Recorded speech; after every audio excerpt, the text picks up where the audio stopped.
Kemudian sujud yang kedua di dalam Al-Quran namanya sujud takrimah, sujud penghormatan, sujud penghormatan. Seperti firman Allah Ta'ala di dalam Al-Quran ketika memerintahkan malaikat sujud kepada Nabi Adam. Wa isqulna lil malaikati isjudu li Adama fasajadu illa iblis aba wastakbara wa kana minal kafirin. Wa isqulna lil malaikati isjudu li Adama fasajadu illa iblis wa kana minal jin fafasaka an amri rabbih. Dari ayat yang lain seperti itu. Nah, ini sujudnya malaikat kepada Nabi Adam bukan sujud ibadah, bukan sujud solat, tapi sujud takrimah, sujud penghormatan, sujud penghormatan. Di surat Yusuf juga dikisahkan saudara-saudaranya Nabi Yusuf ketika bertemu dengan Nabi Yusuf, kharrul lahu sujjada, kharrul lahu sujjada. Mereka semua sujud di hadapan Nabi Yusuf alaihissalam. Nah, ini syariat ini di syariat umat Islam terdapat ikhtilaf, terdapat perbedaan pendapat. Ada yang melarang, nggak boleh sujud kepada manusia. Ada yang mengharamkan secara mutlak. Ada yang memakruhkan. Ada yang mengatakan tergantung niat. Kalau niatnya sujud untuk menganggap makhluk itu sebagai sesuatu yang sakral dan dia niat untuk ibadah sujudnya, maka itu haram secara ijma. Tapi kalau dia sujud, misalnya ada orang kan ada tradisi sungkem sama orang tua, cium kaki. Nah, mereka niatnya bukan ibadah, tapi penghormatan kepada orang tua. Maka dalam masalah ini niatnya takrimah, penghormatan, ada khilaf di kalangan ulama. Ada yang membolehkan, ada yang melarang. Dan itu bisa dilihat di kitab. Nama kitabnya Qawati'ul Islam, Al-I'lam bi Qawati'il Islam. Nah, kitab itu juga membahas tentang masalah sujud.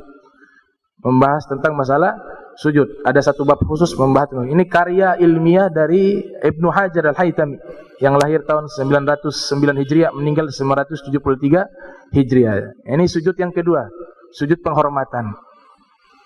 Ada satu riwayat hadis diriwayatkan oleh Al-Imam As-Suyuti, Abdurrahman ibn Abi Bakar As-Suyuti yang lahir tahun 849 Hijriah, meninggal tahun 911 Hijriah.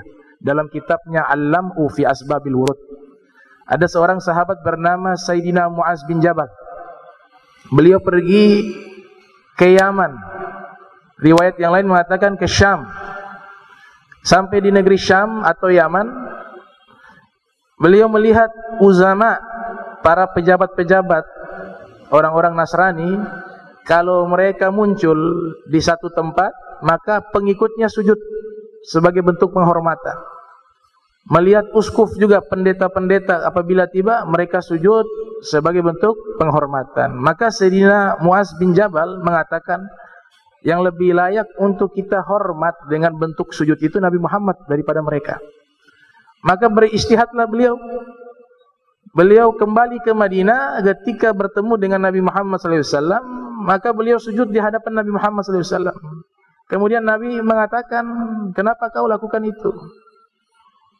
Maka disampaikanlah oleh Sayyidina Mu'az bin Jabal bahwa beliau melihat para pembesar-pembesar yang ada di Syam, yang ada di Yaman, dan para pendeta-pendeta, apabila mereka tiba, pengikutnya sujud penghormatan kepada mereka. Dan saya beranggapan orang yang layak mendapatkan sujud penghormatan itu engkau, Nabi Muhammad SAW.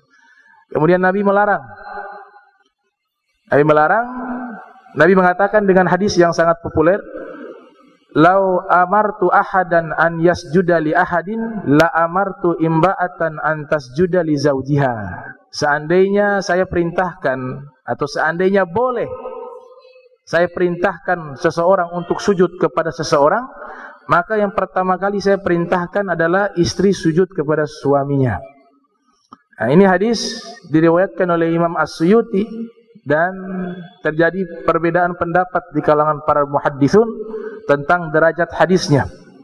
Namun substansinya adalah bahwa sujud sesuatu yang jika dilakukan memunculkan fitnah, maka lebih baik ditinggalkan, apalagi di hadapan orang banyak.